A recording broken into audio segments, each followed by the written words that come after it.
네, 제가 저희 구포교회 온 지는 이제 2주 반, 3주 정도 되었는데요. 성도님들과 말씀으로 나누는 건 첫 번째 시간입니다. 제가 사역자로 살아온 지 어느덧 저도 10년이 넘어갔는데, 그럼에도 불구하고 이 자리에 서서 말씀을 사모하시는 눈빛과 또 첫 시작이라는 요것 때문에 약간 긴장이 됩니다. 네. 거짓말하지 마세요 하는 눈빛인데요. 네. 그래서 조금 저의 긴장을 풀기 위해서 제가 신학교 시절에 교수님께 들었던 재미있는 이야기를 하나 나누면서 말씀을 시작할까 합니다. 실제로 있었던 일은 아닐 거라고 생각됩니다. 신학교에 매우 소심한 성격의 신학생이 한 명 있었다고 합니다.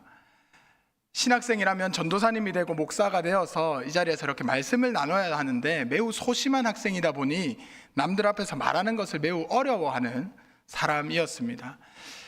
첫 번째 난관은 설교학 수업에 찾아왔습니다. 설교 실습을 하는 시간이었는데 이 신학생이 매우 긴장을 하고 소심한 상태로 올라갔습니다. 성도님들도 지금 저보다 훨씬 오래 신앙생활을 해오셨기 때문에 우리 솔직하게 주보에 본문과 제목을 보면 대충 그죠? 아시잖아요. 그래서 이 신학생이 이렇게 질문을 했답니다. 하구 여러분, 제가 무슨 말씀을 전하려는지 아십니까? 그랬더니 하구들이 네 라고 했습니다. 그래서 이 신학생이 그럼 됐습니다 하고 내려갔답니다. 교수님께서 매우 화가 나셔서 신학생을 불렀습니다. 네가 앞으로 사역해야 될 사람인데 그래서 되겠느냐? 하나님의 말씀 제대로 준비해서 한 번 더 기회 줄 테니 다시 한번 해봐라. 다음 시간이 되었습니다. 신학생이 똑같은 질문으로 말씀을 시작합니다. 여러분, 제가 무슨 말씀을 전하려는지 아시겠습니까? 이제 학우들이 눈치를 보면서 이렇게 대답합니다. 아니요. 이랬더니 신학생이 저도 모르겠습니다 하고 내려갔답니다. 이번엔 교수님께서 조금 달래면서 말씀하셨습니다. 그래도 잘 준비되는 목회자가 돼야 되지 않겠니? 내가 기도할 테니까 한 번만 더 해보자. 마지막으로 이 신학생이 올라가서 이렇게 똑같은 질문으로 말씀을 시작했습니다. 여러분, 제가 오늘 무슨 말씀을 나누려는지 아시겠습니까? 그랬더니 학우들이 조금은 네, 또 조금은 아니요라고 대답했다고 합니다. 그랬더니 이 신학생이 아시는 분이 모르시는 분에게 알려주십시오 하고 내려갔다고 합니다. 구포교회 성도 여러분, 제가 무슨 말씀을 전하려는지 아시겠습니까? 네, 아시는 분이 모르시는 분에게 알려주시면 되겠습니다. 기도하겠습니다. 농담입니다. 네. 이 이야기에서 제가 느낀 건요, 예측할 수 있는 일도 있지만 예측할 수 없는 일들도 자주 일어난다는 겁니다. 우리가 말씀 본문과 제목을 보면 어떨 때는 정말 조금 예상이 될 때도 있습니다. 그런데 목사님들의 설교 가운데에, 하나님의 말씀 가운데에 예상치 못한 은혜가 우리를 붙들고 우리의 삶을 흔들 때도 있습니다. 그렇게 은혜로운 일들만 있으면 참 좋겠지만 예상치 못한 어려움들도 우리의 삶 가운데는 분명히 찾아옵니다. 예상치 못한 어려움이 찾아왔을 때는 혼자 하기보다는 옆에 있는 동력자, 누군가와 함께 그 일들을 헤쳐나가고 해결책을 찾아나가면 조금 힘이 됩니다. 그래서 오늘 말씀에 나오는 이 요시야라는 왕도 큰 결단을 내리고 그 다짐을 많은 이들에게 알리고 동참시키게 됩니다. 이때 당시에 세계 패권을 쥐고 있었던 아시리아라는 나라가 지배권을 상실하면서 남유다는 자유국가가 됩니다.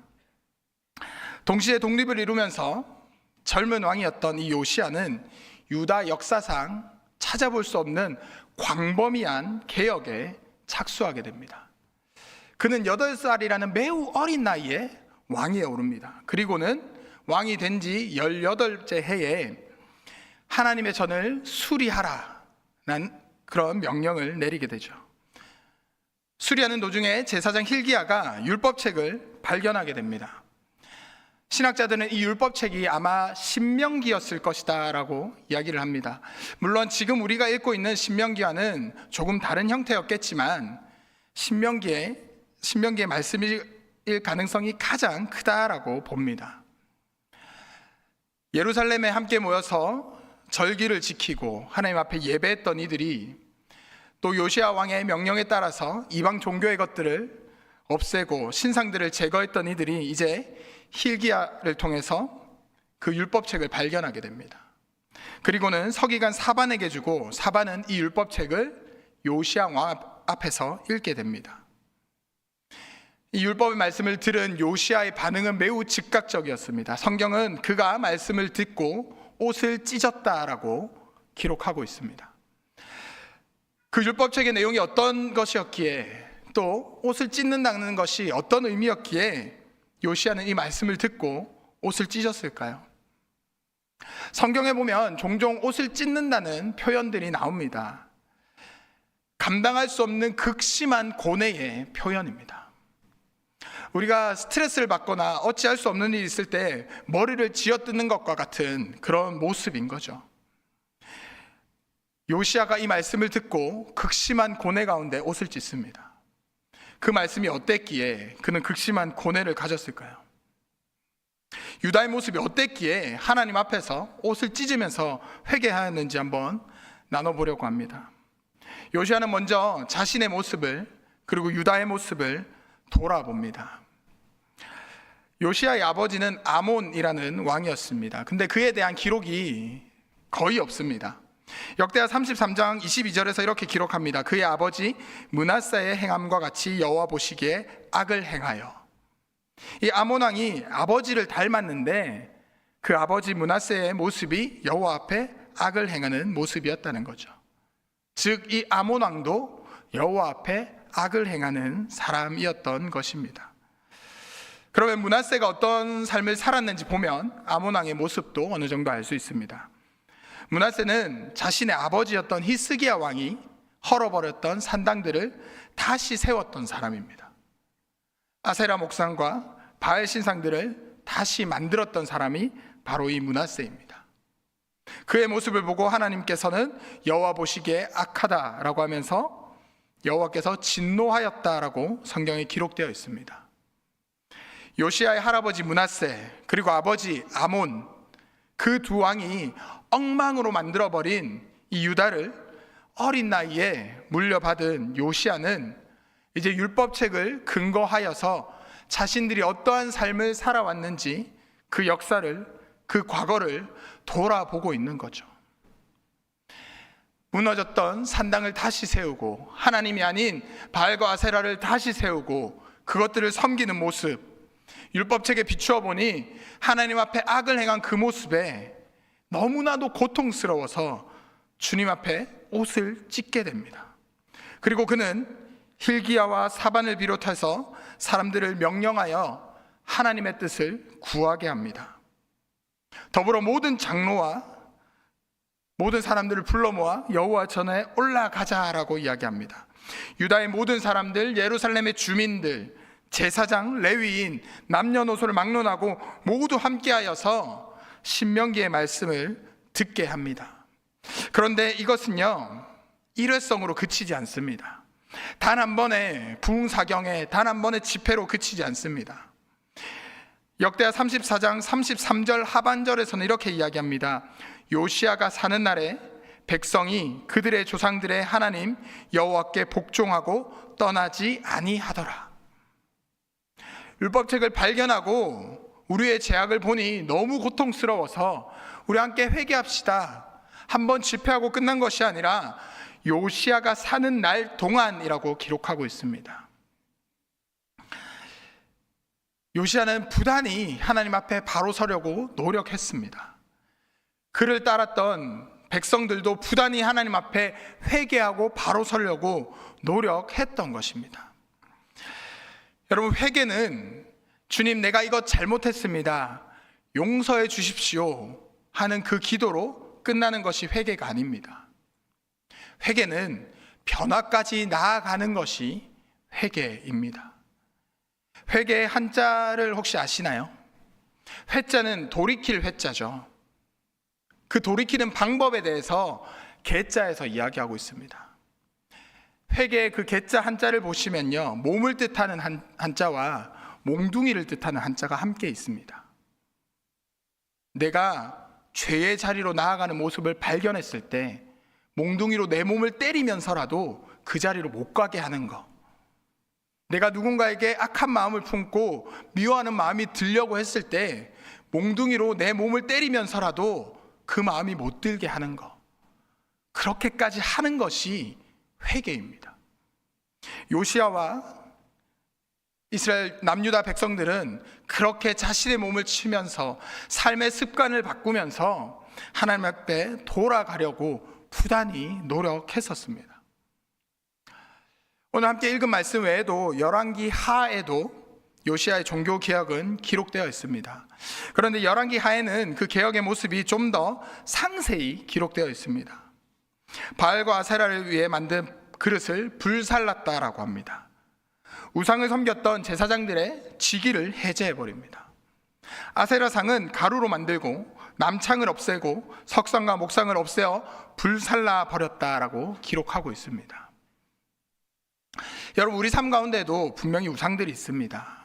그런 우상들을 없앨 때는 회개 기도하셨다면 이렇게 구체적인 행동이 있어야 합니다. 하나님 앞에 잘못했습니다, 용서해 주십시오가 아니라 무엇을 잘못했는지 구체적으로 기록하고 그것을 어떻게 바꿔나갈 것인지 구체적인 노력이 필요합니다. 지금 유다의 왕인 이 요시야는 성군이었습니다. 여호와 보시기에 정직하게 행하여 다윗의 길로 걸으며 좌로나 우로나 치우치지 않았다는 칭찬을 받았던 사람이었습니다. 그럼에도 불구하고 그가 통치했던 그 시절에 이곳 저곳에 우상들이 있었죠. 그 전에 아몬 왕이, 므낫세 왕이 만들어 놓았던 우상들이었습니다. 왕이 바뀌었다고 자연스럽게 사라지지 않았습니다. 요시야가 찾아냈고 명령하였고 없애는 노력들을 해나간 것입니다. 여러분, 새해가 되고 우리가 새로운 다짐을 했다고 우리의 마음이, 우리의 신앙이 새로워지지 않습니다. 환경이 바뀌고 새로운 것들을 시작했다고 우리의 신앙이 새로워지지 않습니다. 어떠한 우상들이 남아있는지, 내 삶의 습관 가운데에 예배보다 중요한 것, 하나님보다 우선시 여기는 것, 무엇이 남아있는지 말씀을 통해 비춰볼 때에만 우리는 올바르게 보일 수 있습니다. 어쩌면 그 우상들은 므낫세, 아몬 때부터 있었던 것처럼 우리 삶의 오랜 습관으로 있어서 인식하지 못한 것일 수도 있습니다. 때로는 아주 깊숙이 자리 잡고 있는 것일 수도 있습니다. 열왕기하 23장에서는 목상을 없앨 때, 석상을 없앨 때에 그 우상을 섬겼던 제사장들을 없앨 때의 위치에 대해서도 이야기를 합니다. 바알과 아세라와 하늘의 1월 성신을 위하여 만든 모든 그릇을 여호와의 성전에서 내어다가, 교회에서 여호와의 그 성전에서 아세라의 상을 내고 여호와의 성전에서 우상의 것들을 내었다라고 기록하고 있습니다. 우상을 섬긴 것이 다른 곳이 아니라 교회 안이었다라고 기록합니다. 제가 오래전에 선교단체 활동을 할 때 그 선교단체에서 가졌던 슬로건 중에 하나가 무엇이었냐면요, 우리는 예배를 예배하지 않습니다 라는 표어가 있었습니다. 어떤 의미인지 한 번에 와닿으시는가요? 우리는 예배를 예배하지 않습니다. 예배를 준비하는 사람들이 되다 보니 예배 순서, 또 예배에서 해야 하는 것들이 너무 중요한 거죠. 제가 지난 주간에 부산 백스코에서 한 8,300여 명 정도 청소년들과 선생님들이 모인 수련회를, 캠프를 진행하고 왔습니다. 제가 그 자리에서 무대 뒤편에서 FD 총괄을 했거든요. 그 가운데 저에게 이런 모습이 있더라고요. 수많은 청소년들이 모였다 보니 조금만 흐트러져도 아이들이 예배에 집중이 깨질 것 같았습니다. 디테일하게 철저하게 준비했지만 시간이 딜레이도 됐습니다. 그래서 함께 준비하던 후배 전도사 또 동료 목사님께 제가 총괄 FD였기 때문에 때로는 조금 짜증도 내는 모습을 보았습니다. 예배해야 하는데 그 자리에서 저는 예배자가 아니라 그 행사를 총괄하는 사람이었던 것입니다. 예배하러 나오지만 하나님 앞에 살아가지만 우리 가운데에 하나님보다 앞선 것이 있을 때가 있습니다. 때로는 설교자로 있으면서 설교를 준비하고 기다리는 그 자리에서도 하나님을 의식하지 못하고 있는 저의 모습이 보일 때가 있더라고요. 성도 여러분 어떠십니까? 예배 자리에 나올 때, 하나님 앞에 나올 때 하나님만 바라보고 계신가요? 예수 그리스도만 바라보고 계신가요? 우리 예배할 때 다른 것 다 버리고 하나님만 바라보는 우리 모두가 되기를 축복합니다. 예수 그리스도 한 분만으로 충분한 우리의 인생이 되기를 축복합니다. 우상을 분별하고 버리는 것에는 분명한 어려움들이 따릅니다. 아까 말씀드린 것처럼 때로는 우리의 삶 깊숙이 자리 잡고 있기 때문에 삶의 습관까지 바꿔야 될 때가 있습니다. 그럼에도 불구하고 요시야는 강력한 종교개혁을 위해서 예배를 집중시킵니다. 합법적인 성소를 예루살렘에만 두게 합니다. 이것은 수많은 반대에 부딪힙니다. 다른 지방에 있던 성소들의 성직자들이 이제 자신의 직위를 내려놓아야 합니다. 예루살렘에 있는 성직자들도 지방에서 올라오는 그 사람들을 자신의 하위 지위로 두는 것을 조건을 내세우기도 했습니다. 삶을 변화시키는 거 정말 어렵습니다. 연초에 많은 다짐들을 하죠. 운동을 할 것들, 삶의 습관들을 바꿀 것들, 그런 것들 바꾸는 거 정말 어렵습니다. 그런데요, 영적인 습관, 신앙의 습관을 바꾸는 것은 더 어렵습니다. 내 모든 것을 때로는 포기하고 하나님께 드려야 하기 때문입니다. 제가 신학생이 되면서 가장 어려웠던 것이 새벽 기도였습니다. 어느 날 채플 시간에 한 목사님이 오셔서 말씀을 나눠주시면서 새벽 기도에 대한 이야기를 하셨습니다. 이 목사님은 본인 아버지께서도 은퇴하신 목사님이셨습니다. 그래서 이 목사님이 그 은퇴한 목사님께 여쭤보셨답니다. 아버지는 평생 목회하셨으니 새벽 기도 괜찮으시죠? 우리 신학생들의 이목이 집중됐습니다. 어떻게 하면 우리가 새벽 기도를 평안히 할 수 있을까? 어떠한 방법이 있으실까? 지혜를 구하는 눈빛으로 보았습니다. 은퇴하신 목사님께서 이렇게 말씀하셨답니다. 새벽 기도만 없으면 목회 갈 만하지. 새벽 기도가 여전히 쉽진 않지만 그래도 삶의 습관을 바꾸려고, 그것이 그 자리가 하나님께 한 걸음 더 나아가는 자리라고 생각하고 조금 더 노력하고 있습니다. 어쨌든 요시야는 종교개혁을 이루었습니다. 앞서 말씀드린 것처럼 그는 성군이라고 평가되는 사람입니다. 그런데 안타깝게도 그의 개혁이 오래 가지 못합니다. 연초에 우리가 마치 계획을 세웠지만 오래 가지 못하는 것처럼 요시야의 철저한 그 종교개혁도 오래 가지 못합니다. 한 20년이 지난 후에 예루살렘은 바벨론 군대에 함락이 됩니다. 1차 바벨론 포로가 되고 35년 정도가 흐른 후에 2차 바벨론 포로가 됩니다. 그들은 바벨론 강가에서 우는 상황을 맞이하게 됩니다. 그런데 더 안타깝게 요시야 뒤를 이은 왕들은 누구도 요시야처럼 행하지 않았습니다. 여호야긴, 시드기야, 누구도 하나님 말씀 앞에 바르고 서고자 하지 않았습니다. 개혁은 계속해서 끊임없이 이어나가야 하는 것입니다. 마틴 루터가 종교개혁을 통해서 교회의 잘못된 것들을 바꾸고 성도들에게 성경을 읽을 수 있게 해주었습니다.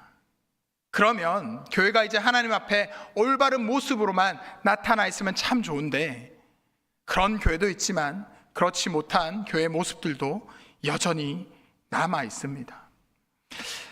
개혁이라는 이 단어를 사전에서 한번 찾아보니 이렇게 되어 있습니다. 정치, 사회상의 구체제를 합법적, 점진적 절차를 밟아 고쳐나가는 과정.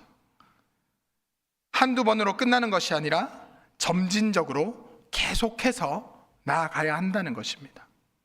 한번 결단으로 우리의 신앙은 변하지 않습니다.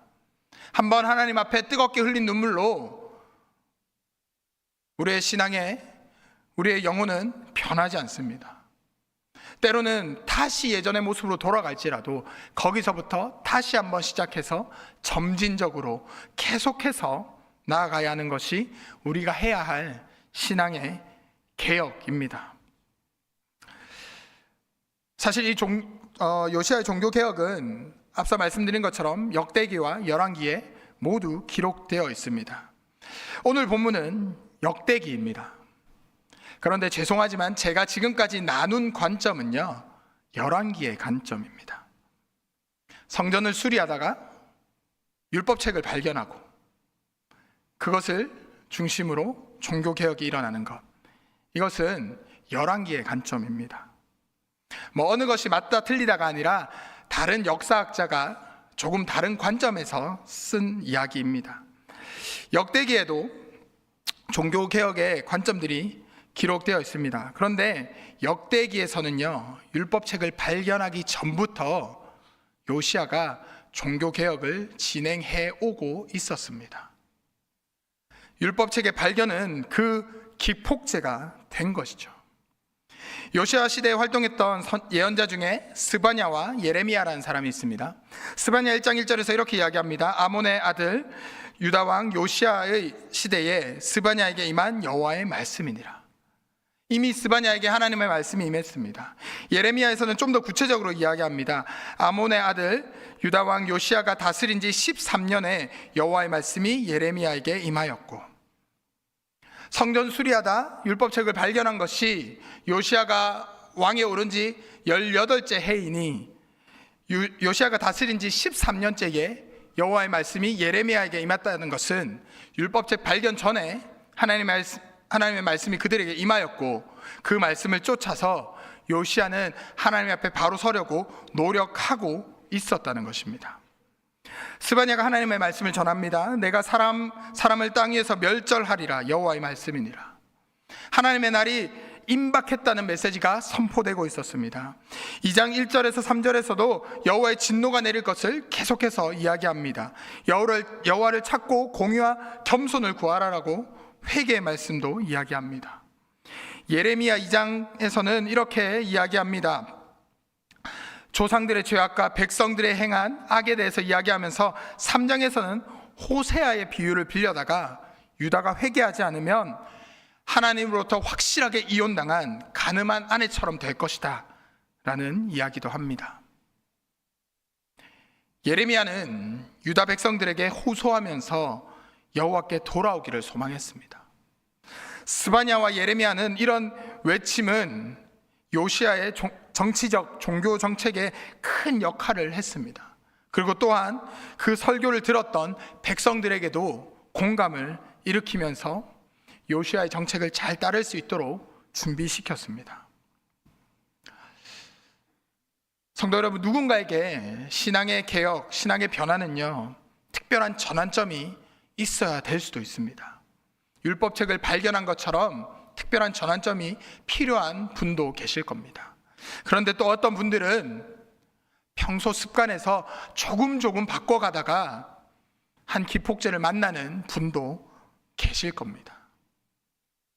여러분들의 영적인 성향이, 신앙의 모습이 어떤지는 하나님께서 아십니다. 그래서 주님께서 여러분들에게 각자에게 맞는 방법으로 말씀해 주실 겁니다. 올 한 해 그런 말씀을 분명히 우리 가운데에 주실 겁니다. 그때에 하나님의 말씀에 귀 기울이면서 우리의 신앙이 함께 변화되었으면 좋겠습니다. 나약한 인간에서 또 넘어질 것입니다. 또 실패할 겁니다. 그런데요, 그때도 꾸준히 계속해 나가는 것입니다. 지금 당장 눈앞에 변화가 보이지 않을지라도 계속해서 꾸준히 나아갈 때에 하나님께서 하나님의 때에 우리에게 부흥을 허락하실 것입니다. 한 가지만 이야기 더 나누고 기도하려고 합니다. 당장 눈앞에 보이지 않을 수도 있습니다. 하지만 계속해서 해나가야 하는 이유를 오늘 이 말씀을 준비하면서 저는 성경에서 다시 한번 발견했습니다. 성경이 기록되어 있지 않지만 함께 공부하는 저희 동기 목사님들과 연대를 살펴보면서 공부하다가 발견했습니다. 요시야 왕 때 선포했던 이 말씀, 그때 종교 개혁을 경험했던 그들 가운데에 젊은 세대들이 나중에 부모 세대가 되었을 때 그들의 자녀 세대가 성경에 어떤 세대로 기록되었는지 아십니까? 바벨론의 포로로 잡혀갔지만 왕의 식사를 거부했던 그 다니엘 세대가 그들의 세대였습니다. 에스라와 느헤미야가 이때 종교개혁을 경험했던 부모 세대의 자녀 세대였습니다. 우리의 지금의 움직임이 아무런 변화 없이 보일지라도 분명히 하나님의 때에 하나님께서 우리에게 부흥을 허락하실 것입니다. 그때를 기대하면서 또 우리 개개인의 신앙의 성장을 기대하면서 올 한 해 말씀 붙들고 나아가는 우리 모두가 되기를 주님의 이름으로 축복합니다.